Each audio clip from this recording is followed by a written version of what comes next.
నీ కృపను ధ్యానించితిమి. దావీదు భక్తుడు దేవుని ఆలయం నందు ఆయన దేవుని కృపను గురించి ధ్యానించితిమని ఇక్కడ 48వ కీర్తన 9వ వచనంలో రాయబడింది. అలాగే ఇంకొక లేఖన భాగం కూడా మనం చదవండి. 59వ కీర్తన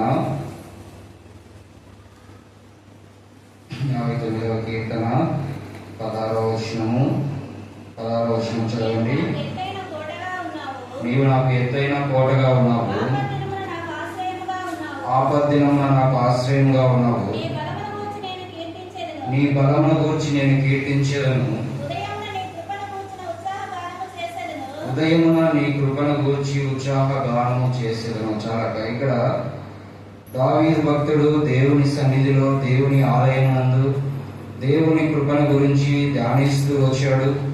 అలాగే ఆయన కృపను గురించి ఉత్సాహ గానము చేస్తూ వచ్చాడు. దావీదు దేవుని కృపను తలపోసుకుని దేవుని కృపను ఆధారం చేసుకుని ఎలాగో ఉత్సాహ గానము చేస్తూ వచ్చాడు. దేవుని పిల్లలముగా మనం కూడా దేవుని సన్నిధిలో పరిశుద్ధ దినము చేరి దేవుని కృపను గురించి, దేవుడు మన ఎడల చేసిన మేలుల గురించి, ఆ యొక్క దేవుని గురించి మనం కూడా ఈ యొక్క ఉదయ కాలమున ఉత్సాహ గానము చేయవలసిన వారమై ఉంటున్నాము.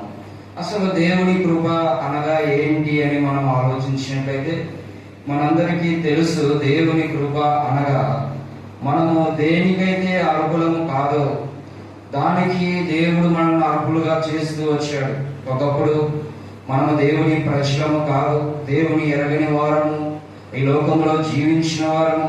దేవుని ఎరగడానికి, దేవుని సమీపించడానికి, దేవుని సన్నిధి రావడానికి మనకు ఏమాత్రము అర్హత లేక ఈ లోకంలో ఈ లోక యొక్క అలవాట్ల చేత, ఈ లోకం యొక్క పద్ధతుల చేత ఆ యొక్క దేవుని ఎరగని వారమై ఈ లోకంలో జీవించినప్పుడు దేవుడు నిన్ను నన్ను ప్రేమించి, దేవుడు మనలా తన కృపను చూపించి, తన కృప ద్వారా దేవుడు నిన్ను నన్ను ఆయన సన్నిధికి నడిపించాడు. కాబట్టి దీనికి మనం అర్హులము కాదు. అయితే దేవుడు తన కృప ద్వారా నీకు నాకు ఇంత గొప్ప అర్హతను అనుగ్రహించి ఆయన సన్నిధికి నడిపించాడు. అందుకే 2వ కొరింథీయులో ఒక మాట రాయబడింది, చదవండి. అపోస్తలుడైన పౌలు కొరింథీయులకు రాసిన 2వ పత్రిక 8వ అధ్యాయము 9వ వచనం చదవండి. మీరు మన ప్రభువైన యేసు క్రీస్తు కృపను ఎరుగుదురు కదా. ఆయన ధనవంతుడై మీరు తన దారిద్ర్యము వలన ధనవంతులు కావాలని మీ నిమిత్తము దరిద్రుడు ఆయను. కాబట్టి ఇక్కడ రాయబడిన లేఖన భాగము మీరు మన ప్రభువైన యేసు క్రీస్తు కృపను ఎరుగుదురు కదా. ఏంటి ఆ కృప అంటే? ధనవంతుడైన దేవుడు ఈ లోకానికి నీ కొరకు నా కొరకు ఆయన దిగి వచ్చాడు. ఈ లోకంలో దారిద్ర్యము చేత దేవుని ఎరగని ప్రజలముగా, దేవునికి దూరస్తులముగా, పాపములు, అపరాధములు, శాపములు ఈ లోకంలో మనం జీవించి ఒకవేళ పాపంలోనే మనం మరణించినట్లయితే నిత్య నరకానికి పాత్రులమైన మనలను, ఇటువంటి దారిద్ర్యమైన జీవితంలో జీవిస్తూ ఉన్న మనలను ధనవంతులుగా చేయుట కొరకై ధనవంతుడైన దేవుడు నీ కొరకు నా కొరకు దరిద్రుడు అవుతూ వచ్చాడని ఇక్కడ రాయబడుతూ వచ్చి, దేవుని కృపను బట్టి ధనవంతుడైన దేవుడు నీ కొరకు నా కొరకు దరిద్రుడుగా చేయబడుతుంది. కారణం ఏంటంటే నీ నా దారిద్ర్యం అంతటిని ఆయన తన మీద వేసుకున్నాడు. ఎందుకంటే ఆయన కృపగల దేవుడు కాబట్టి. అందుకని యోహాను సువార్త 1వ అధ్యాయం 14వ వచనంలో ఏమని రాయబడిందంటే, కృపా సత్య సంపూర్ణుడైన ఆ దేవుడు నీ కొరకు నా కొరకు ఈ లోకానికి దిగి వచ్చాడని రాయబడింది. కృపగల దేవుడు, ధనవంతుడైన దేవుడు నీ కొరకు నా కొరకు ఈ లోకానికి దిగి వచ్చి ఆయన కృపను బట్టి మన పాపము, మన దోషము, మన అతిక్రమములు సమస్తము ఆయన మీద వేసుకుంటూ వచ్చాడు. అందుకని ఆయన దరిద్రుడుగా చేయబడుతూ వచ్చినని దేవుని వాక్యంలో రాయబడి ఉంది. ఏంటంటే దేవుని కృపను బట్టి మనము దేనికైతే అర్హులము కాదో దానికి మనల్ని అర్హులుగా చేయట కొరకై ఆయన నీ కొరకు నా కొరకు ఈ యొక్క స్థితిని అనుభవిస్తూ వచ్చి, సర్వాధికారం కలిగిన దేవుడు, సర్వ సృష్టిని సృజించిన దేవుడు, సర్వము పైన అధికారం కలిగిన దేవుడు, సృష్టికర్త అయిన దేవుడు నీ కొరకు నా కొరకు దరిద్రుడుగా చేయబడుతూ వచ్చి, ఎందుకంటే మనల్ని మార్పులుగా చేయట కొరకే. అందుకనే దావీదు భక్తుడు దేవుని కృపను ఎరిగిన వాడై, దేవుని కృపను అనుభవించిన వాడై, దేవుని కృపను ఆయన ఆలయం నందు ధ్యానిస్తూ, దేవుని కృపను బట్టి ఆయన ఆలయంలో ఉత్సాహ గానము, ఆనంద గానము, సంతోష గానము చేస్తూ ఉన్నారు. కాబట్టి దేవుని కృపను ఎరిగి తెలుసుకుని అనుభవిస్తూ ఉంటున్న దేవుని ప్రజలమైన మనము కూడా ఈ యొక్క పరిశుద్ధ దినం ఉదయ కాలంలో దేవుని సన్నిధిలో దేవుని కృపణ గురించి ఆనంద గానము చేయాలి. దావీదు భక్తుడు దేవుని కృపణ గురించి అనేక విధాలుగా వివరించాడు. రండి చదువుకుందాం. 36వ కీర్తన 7వ వచనం. 36వ కీర్తన. దేవా నీ కృప ఎంతో అమూల్యమైనది. దావీదు భక్తుడు దేవుని కృపణ గురించి, దేవా నీ కృప ఎంతో అమూల్యమైనదని సెలవిస్తూ ఉంటున్నాడు. అంత మాత్రమే కాదు, 36వ కీర్తన 5వ వచనంలో చదవండి. యెహోవా నీ కృప ఆకాశమునంటుచున్నది. చాలని దేవుని కృప అమూల్యమైనది, అలాగే ఆకాశమునంటుచున్నదని రాయబడి ఉంచినది. 108వ కీర్తన 4వ వచనంలో చదవండి. 108వ కీర్తన.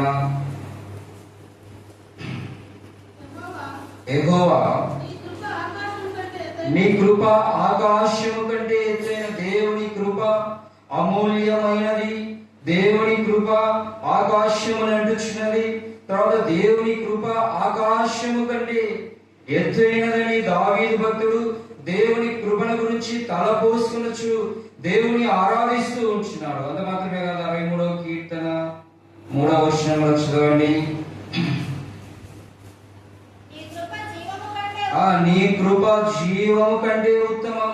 ఇంకా 52వ కీర్తన 1వ వచనంలో దేవుని కృప నిత్యములని రాయబడి ఉంటున్నది. కాబట్టి దావీదు భక్తుడు దేవుని కృపణ గురించి, దేవా నీ కృప అమూల్యమైనది, నీ కృప ఆకాశము అంటుచున్నది, నీ కృప ఆకాశము కంటే ఎత్తైనది, నీ కృప జీవము కంటే ఉత్తమం, నీ కృప నిత్యము ఉంటుందని దావీదు భక్తుడు దేవుని కృపణ గురించి తలపోసుకొనొచ్చు, దేవుని కృపను జ్ఞాపకం చేసుకొనొచ్చు, దేవుని ఆరాధిస్తూ ఉంటున్నారు. కాబట్టి మనం కూడా దేవుని సన్నిధిలో దేవుని పిల్లలముగా మనం కూడా దావీదు భక్తుడు దేవుని కృపను ఏ రీతిగా తలపోసుకుంటూ వచ్చాడు, మనం కూడా దేవుని కృపను తలపోసుకుని దేవుని కృపను బట్టి ఆరాధించి బద్దులమై ఉంచుదాం. దేవా నీ కృప అమూల్యమైనది, నీ కృప ఆకాశము అంటుచున్నది, నీ కృప ఆకాశము కంటే ఎత్తైనది, నీ కృప నిత్యం ఉంటుంది, నీ కృప జీవము కంటే ఉత్తమమని మనం కూడా దేవుని కృపను బట్టి దేవుని సన్నిధిలో దేవుని ఆరాధించే బద్దులమై ఉంచున్నాం. కాబట్టి దేవుని కృపను దావీదు భక్తుడు ఏ విధంగా జ్ఞాపకం చేసుకున్నాడో మనం చూసాం. ఈ కృప ద్వారా దేవుడు నీకు నాకు ఏమేమి మేలు చేస్తూ వచ్చాడో ఒక 5 మేలును మనం చూసుకొని ప్రభువును ఆరాధిస్తాం. మొట్టమొదటిగా రండి, గలతీయులకు రాసిన పత్రిక అపోస్తలుడైన పౌలు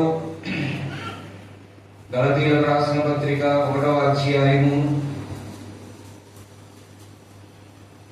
15వ వచనము చదవండి. గలతీయులకు రాసిన పత్రిక.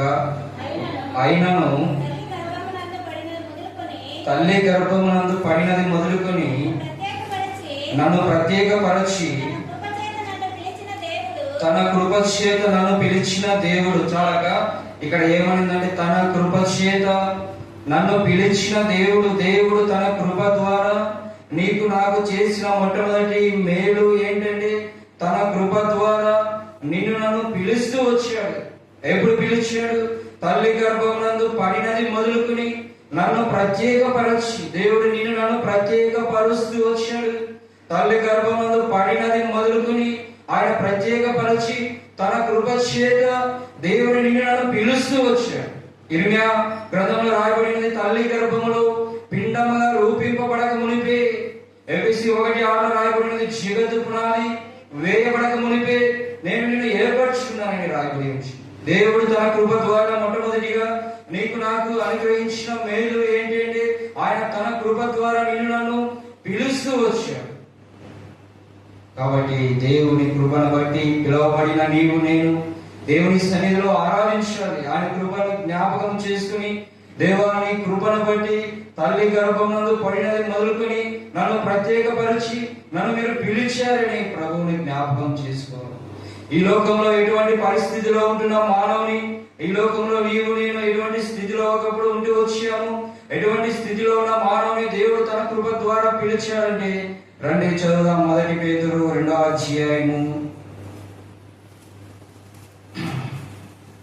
1 పేతురు 2వ అధ్యాయము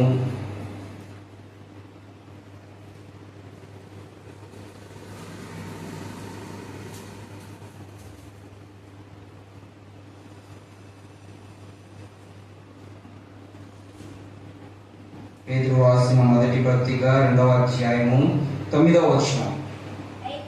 అయితే మీరు చీకటిలో నుండి ఆశ్చర్యకరమైన తన వెలుగులోనికి మిమ్మును పిలిచిన వాని గుణాతిశయములను ప్రచురము చేయు నిమిత్తము ఏర్పరచబడిన వంశమును, రాజులైన యాజక సమూహమును, పరిశుద్ధ జనమును, దేవుని సొత్తైన ప్రజలునై ఉన్నారు. దేవుడు ఎక్కడి నుండి తన కృప ద్వారా నిన్ను నన్ను పిలిచాడని మనం ఆలోచించినట్లయితే, చీకటిలో నుండి దేవుడు నిన్ను నన్ను పిలుస్తూ వచ్చాడు. ఒకప్పుడు నీ నా జీవితం చీకటిలో, అంధకారంలో, దేవుని ఎరిగిన వారమై, దేవుని సమీపింపని వారమై లోకంలో జీవిస్తూ వచ్చాం. అందుకని చీకటిలో నుండి ఆశ్చర్యకరమైన తన వెలుగులోనికి మిమ్మల్ని పిలిచిన దేవుడు తన కృప ద్వారా నిన్ను నన్ను చీకటిలో వచ్చిన మనలను దేవుడు పిలుస్తూ వచ్చాడు. ఒకప్పుడు వెలుగైన దేవుని ఎదుగు నీవు నేను రాకుండా ఈ లోకంలో చీకటిలో జీవించిన వారము. అందుకే యోహాను సువార్త 1వ అధ్యాయంలో రాయబడి వచ్చినది, వెలుగైన దేవుని ఎదుగు నీవు నేను రాని వారము. కాబట్టి మొట్టమొదటిగా ఆయన తన కృప ద్వారా పిలిచాడు. ఎక్కడంటే చీకటిలో ఉన్న మనల్ని పిలిచాడు. తర్వాత ఇంకా 2వ చదువుదాం. మత్తయి సువార్త 9వ అధ్యాయము. మత్తయి సువార్త 9వ అధ్యాయము 13వ వచనము చదవండి. అయితే నేను పాపులను పిలవచ్చుని గాని చాలక, రెండవదిగా దేవుడు పాపులను పిలుస్తూ వచ్చాడు. ఒకప్పుడు మానవుని జీవితం ఈ లోకంలో పాపంలో ఉంటూ వచ్చింది. చీకటిలో మాత్రమే కాదు కానీ రెండవదిగా పాపంలో జీవిస్తూ ఉన్న మానవుని దేవుడు తన కృప ద్వారా పిలుస్తూ వచ్చాడు. మానవుని జీవితం ఈ లోకంలో మనం చూసినట్లయితే మానవుడు జన్మతోనే పాప స్వభావం మానవుడు కలిగి ఉంటున్నాడు. మానవుడు పాపంలో జన్మిస్తూ ఉంటున్నాడు, పాపంలో జీవిస్తూ ఉంటున్నాడు, పాపము మానవులో ఉంటున్నది. అందుకనే దావీదు భక్తుడు, నేను పాపంలోనే నా తల్లి గర్భంలో జన్మించిన వాడిని సెలవిస్తూ వచ్చాడు. మానవుని జీవితంలో స్వాభావికముగా పాపం వచ్చినది. మొట్టమొదటి మానవులైన ఆదాములు దేవుని ఆజ్ఞను అతిక్రమించి దేవుని మాటకు లోబడని కారణాన పాపము మానవుని జీవితంలోనికి ప్రవేశించినది. నేటిన ప్రపంచంలో ఉంటున్న మనుషులందరూ కూడా మొట్టమొదటి మానవుడైన ఆదాము అవ్వ నుండి వచ్చిన వారు కనుక ప్రతి మానవునిలో జన్మతోనే పాపము యొక్క స్వభావము, పాపము యొక్క ఆలోచనలు, పాపము యొక్క తలంపులు మానవుడు కలిగి ఉంటున్నాడు. అందుకనే మనం చూసినట్లయితే ఏ పిల్లలకు కూడా తల్లిదండ్రులు పాపము నేర్పించారు, తప్పు చేయమని చెప్పారు, కొట్లాడమని చెప్పారు. అయితే పిల్లవాడు వాడు పెరిగిన కొద్దీ, వయసు వచ్చిన కొద్దీ, జ్ఞానం వచ్చిన కొద్దీ చిన్న పిల్లవాడు కూడా పాపము చేయడానికి ప్రయత్నం చేస్తాడు. కారణం ఏంటంటే మానవునిలో పాప స్వభావము స్వాభావికంగా జన్మతోనే వచ్చినది. కాబట్టి పాపంలో జన్మిస్తూ ఉన్న నీవు నేను పాపంలోనే జీవిస్తూ వచ్చాం. నీవు నేను పాపంలోనే మరణించినట్లయితే నిత్య నరకానికి పాత్రులము. అయితే దేవుడు నిన్ను నన్ను ప్రేమించి తన కృప ద్వారా పాపంలో ఉంటున్న నిన్ను నన్ను దేవుడు పిలుస్తూ వచ్చాడు. మొట్టమొదటిగా చీకటిలో ఉన్న దేవుడు, చీకటిలో ఉన్న మనలను దేవుడు తన కృప ద్వారా పిలుస్తూ వచ్చాడు. రెండవది పాపంలో ఉంటున్న నిన్ను నన్ను దేవుడు పిలుస్తూ వచ్చాడు. మూడవది చూస్తాం రండి, రోమీయులకు రాసిన పత్రిక 9వ అధ్యాయము.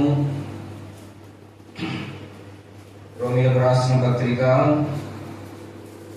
9వ అధ్యాయము 24వ వచనము చదవండి.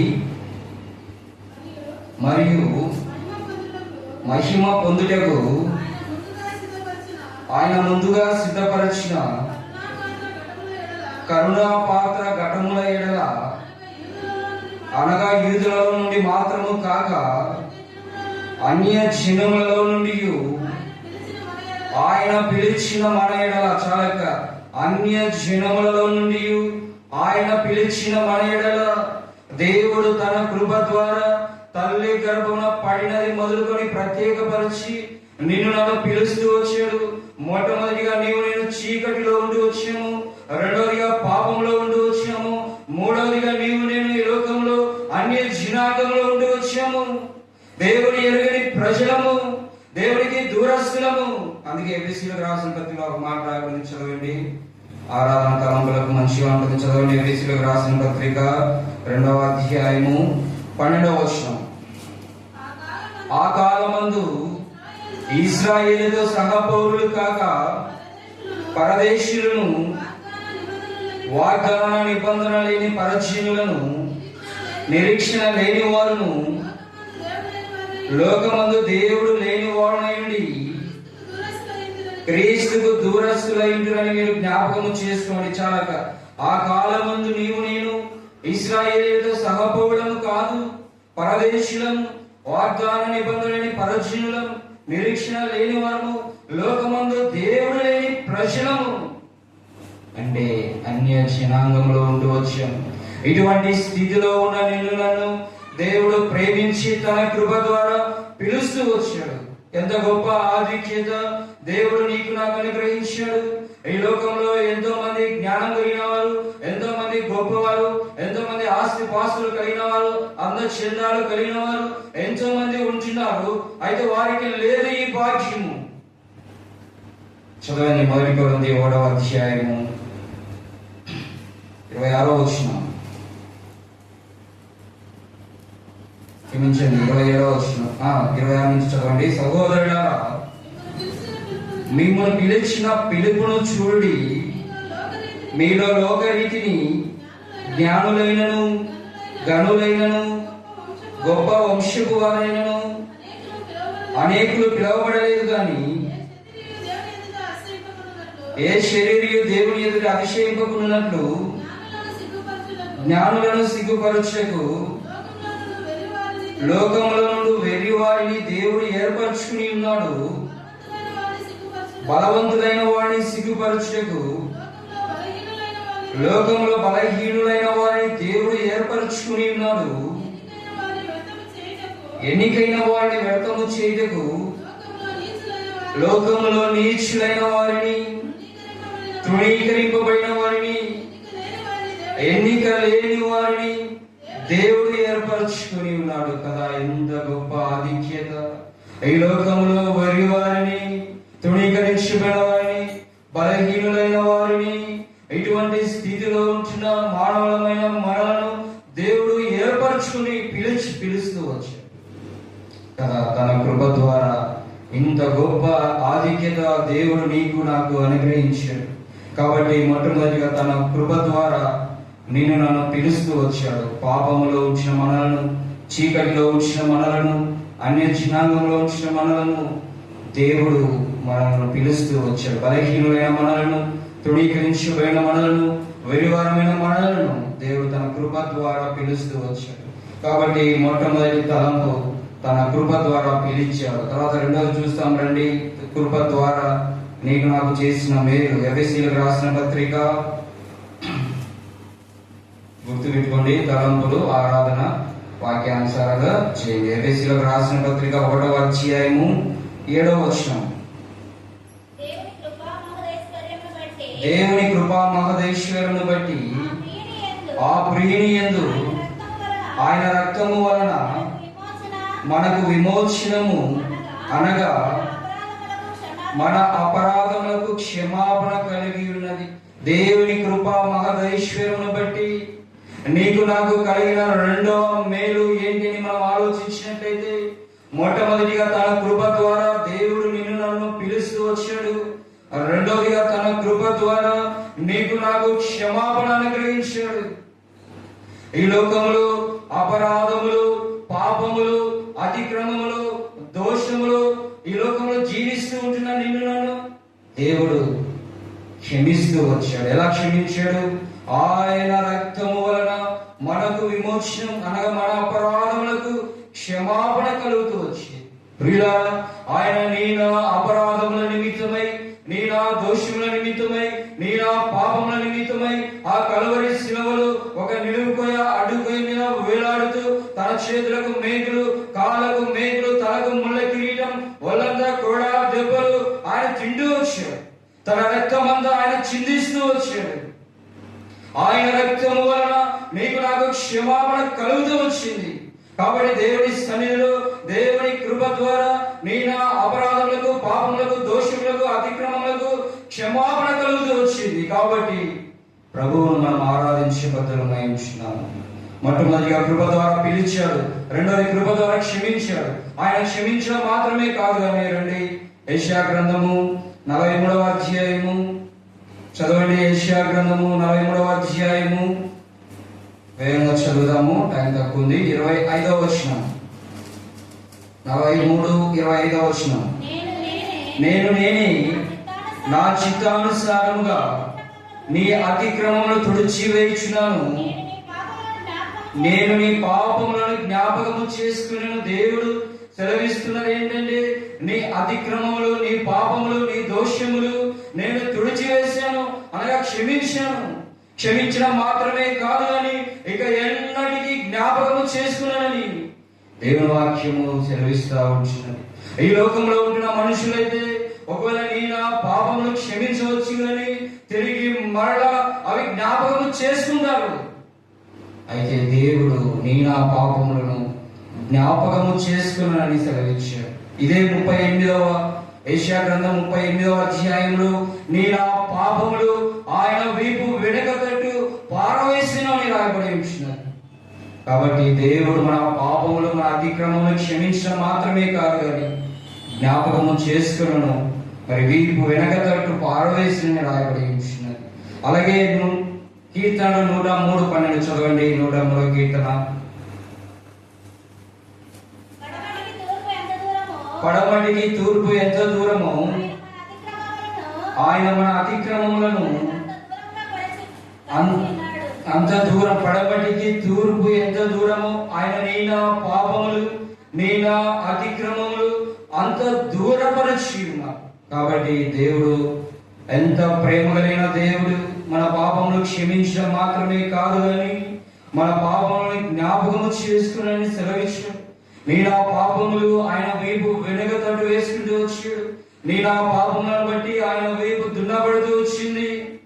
కారణం ఏంటంటే మన పాపములను క్షమించడానికి, మన అతిక్రమములు, మన దోషములు క్షమించడానికి. కాబట్టి దేవుడు తన కృప ద్వారా మన పాపములు, మన అతిక్రమములు, మన దోషములు ఆయన క్షమిస్తూ వచ్చాడు. కాబట్టి మొట్టమొదటిగా తన కృప ద్వారా పిలిచాడు, రెండోదిగా తన కృప ద్వారా క్షమించాడు. తర్వాత మూడోది చూస్తాం రండి. తన కృప ద్వారా చేసిన మేలు. ఎఫెసీయులకు రాసిన పత్రిక 2వ అధ్యాయము, గుర్తు పెట్టుకోండి తలంపులు, 2వ అధ్యాయము 4-5 వచనాలు చదవండి. అయినను దేవుడు కరుణా సంపన్నుడైండి మనము మన అపరాధముల చేత చచ్చిన వారమై ఉండినప్పుడు సైతము మన ఎడల చూపిన తన మహాప్రేమ చేత మనలను క్రీస్తుతో కూడా బ్రతికించెను. కృప చేత మీరు రక్షించబడి ఉన్నారు. కృప ద్వారా నీవు నేను పొందిన మూడవ మేలు, ఆయన తన కృప ద్వారా నిన్ను నన్ను రక్షిస్తూ వచ్చాడు. కృప ద్వారా పిలవడం మాత్రమే కాదు అని, కృప ద్వారా క్షమించడం మాత్రమే కాదు అని, ఆయన కృప ద్వారా రక్షిస్తూ వచ్చాడు. ఈ లోకంలో రక్షణ లేని ప్రజలముగా, నీవు నేను జీవిస్తూ వచ్చినప్పుడు ఆయన మన ఏళ్ళు చూపిన మహా ప్రేమ చేత ఆయన క్రీస్తుతో కూడా మనం బ్రతికించాడు. ఇదే ఎఫెసీయులకు రాసిన పత్రిక 2వ అధ్యాయము 1-2 వచనాలు, పాపముల చేతను అపరాధముల చేతను చచ్చిన స్థితిలో ఉండవచ్చు. ఇటువంటి స్థితిలో ఉంచిన మనలను ఆయన తన మహా ప్రేమ చేత బ్రతికించాడు. బ్రతికించి కృప చేత రక్షిస్తూ వచ్చాడు. అందుకే యోహాను సువార్త 1వ అధ్యాయం 14వ వచనంలో రాయబడింది, చదవండి. యోహాను సువార్త 1వ అధ్యాయము 14వ వచనం. ఆ వాక్యము శరీరధారి అయి కృపా సత్య సంపూర్ణుడుగా మన మధ్య నివసించి నిన్ను నన్ను రక్షించుట కొరకై రక్షకుడైన దేవుడు కృపా సత్య సంపూర్ణుడుగా ఈ లోకానికి అవతరించాడు. ఈ లోకానికి అవతరించి మన నిమిత్తమై ఆయన మరణించి మన నిమిత్తమై మన మీదికి రావాల్సిన శిక్షనంతటిని ఆయన మీద వేసుకుంటూ వచ్చాడు. నీ నా పాపములు, అపరాధములు, దోషములు అన్నిటి నుండి ఆయన నిన్ను నన్ను తన కృప ద్వారా రక్షిస్తూ వచ్చాడు. ఈ నామమునే మనము రక్షణ పొందవలనని అపోస్తలుల కాలంలో రాయబడి ఉన్నది. లోకంలో నీకు నాకు రక్షణ ఎక్కడ దొరకదు. ఈ నామములోనే యేసు క్రీస్తు ప్రభువారు నీ కొరకు కలువరి శిలువలో తాను చేసిన ఆ త్యాగపూరితమైన శిలువ ప్రేమను, శిలువ మరణను బట్టి ఆయన నామములోనే నీకు రక్షణ దొరుకుతుంది. లోకంలో ఎక్కడ రక్షణ దొరకదు. అందుకని దావీదు భక్తుడు దేవుని రక్షణను బట్టి కూడా ఎంతగానో దేవుని ఆరాధించాడు. కాబట్టి దేవుని ప్రజలముగా, దేవుని పిల్లలముగా మనం కూడా దేవుని సన్నిధిలో దేవుడు తన కృప ద్వారా నిన్ను నన్ను రక్షించిన ఆ ప్రేమను జ్ఞాపకం చేసుకుని ప్రభువును ఆరాధిస్తాం. తర్వాత 4వ తలంపు రండి. కృప ద్వారా చేసిన 4వ తలంపు రోమీయులకు రాసిన పత్రిక 3వ అధ్యాయము 24వ వచనం. మొట్టమొదటిగా కృప ద్వారా ఏం చేశాడు చెప్పండి? కృప ద్వారా పిలిచాడు. తర్వాత 2వది కృప ద్వారా క్షమించాడు. 3వది కృప ద్వారా చెప్పండి. కృప ద్వారా ఏం చేశాడు? రక్షించాడు. తర్వాత 4వది చూస్తాము. రోమీయులకు రాసిన పత్రిక 3వ అధ్యాయము 24వ వచనం చదవండి. కాబట్టి నమ్మువారు ఆయన కృప చేతనే క్రీస్తు యేసునందలి విమోచనము ద్వారా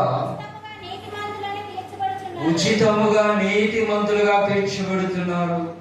4వదిగా దేవుడు తన కృప ద్వారా నీకు నాకు చేసిన మేలు ఏంటంటే ఆయన తన కృప ద్వారా ఉచితముగా నీతిమంతులుగా చేస్తూ వచ్చి, ఒకప్పుడు నీ నా జీవితం ఈ లోకంలో అనీతి మంతులముగా జీవిస్తూ వచ్చాం. దేవుని నీతిని కోల్పోతూ వచ్చాం. నీతి లేని ప్రజలముగా, అనీతి మంతులముగా ఈ లోకంలో జీవించిన నిన్ను నన్ను ప్రేమించి తన కృప ద్వారా ఉచితముగా నీతిమంతులుగా చేశాడు. ఇదే రోమీయులకు రాసిన పత్రిక 3వ అధ్యాయంలో మాటను చదవండి. 11వ వచనము. నీతిమంతుడు లేడు, ఒకడును లేడు, గ్రహించువాడు ఎవడును లేడు, దేవుని వెతుకువాడు ఎవడును లేడు, అందరూ త్రోవ తప్పి ఏకముగా పనికి మారిన వారై మేలు చేయవాడు లేడు, ఒక్కడైనను లేడు. చాలా నీతిమంతుడు లేడు, ఒక్కడును లేడని దేవుని వాక్యము సెలవిస్తుంది. నీ నా జీవితములు అనీతి మంతులముగా ఉంటూ వచ్చాం. నీ నా నీతి క్రియలు మురికి గుడ వంటి వారిని యెషయా గ్రంథంలో రాయబడి ఉంచినది. ఇటువంటి అనీతి మంతులమైన మనలను దేవుడు ప్రేమించి ఉచితముగా ఆయన తన కృప ద్వారా నీతిమంతులుగా చేస్తూ వచ్చాడు. కాబట్టి దేవుడిచ్చిన ఇంత గొప్ప ఆధిక్యత ఎవరు ఉచితముగా ఈ లోకంలో నీతిమంతులుగా చేస్తారు? మనం అనేక విధాలుగా నీతిమంతులుగా అవ్వడానికి ఈ లోకంలో ప్రయత్నం చేస్తూ ఉంచినాం, కానీ ఎవరు నిన్ను నీతిమంతులుగా చేయలేరు.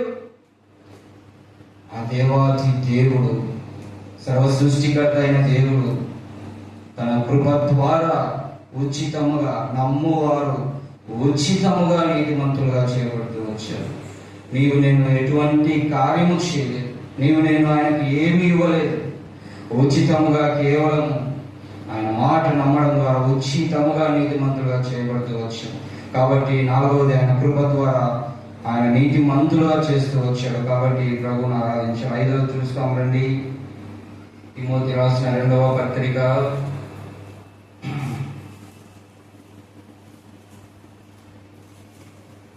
అపోస్తలుడైన పౌలు తిమోతి రాసిన 2వ పత్రిక 2వ అధ్యాయము 1వ వచనం. నా కుమారుడా, క్రీస్తు యేసునందున కృపచేత బలవంతుడవు కమ్ము. ఆయన 5వదిగా నీకు నాకు తన కృప ద్వారా చేసిన మేలు ఏంటి అంటే, ఆయన తన కృప ద్వారా నిన్ను నన్ను బలపరుస్తూ వచ్చాడు. ఆయన తన కృప ద్వారా నిన్ను నన్ను పిలుస్తూ వచ్చాడు. తన కృప ద్వారా నిన్ను నన్ను క్షమించాడు. తన కృప ద్వారా నిన్ను నన్ను రక్షించాడు. తన కృప ద్వారా ఆయన నిన్ను నన్ను నీతిమంతులుగా చేస్తూ వచ్చాడు.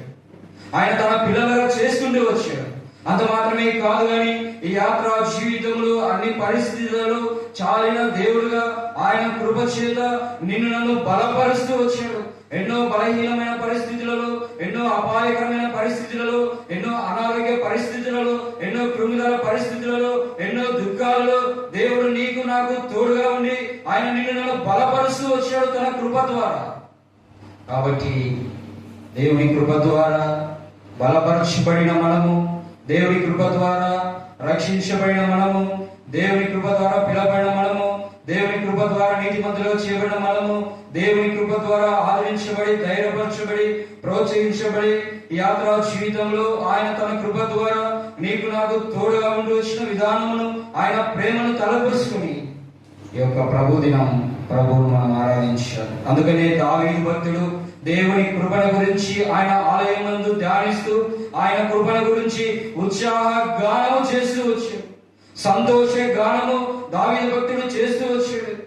నీవు నేను దేవుని సన్నిధిలో దేవుని కృప ద్వారా ఎన్నో మేలులు పొంది అనుభవించి దేవుని సన్నిధిలో మౌనంగా ఉండే ప్రయోజనం ఏముంచిన దేవుని పిల్లలముగా నీవు నేను దావీదు భక్తుని వలె, దేవా నీ కృప అమూల్యమైనది, నీ కృప జీవము కంటే ఉత్తమం, నీ కృప ఆకాశము కంటే ఎత్తైనది, నీ కృప నిత్యమున్నది.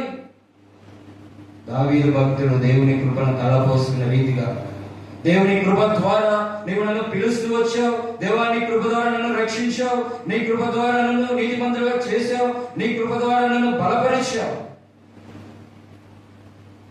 అని దేవుని మనం కూడా ఈ యొక్క ఉదయకాలమున ఆరాధించే బద్దులమై ఉంచున్నాము. ఆ రీతిగా ప్రభు మనకు సహాయం చేయుగా.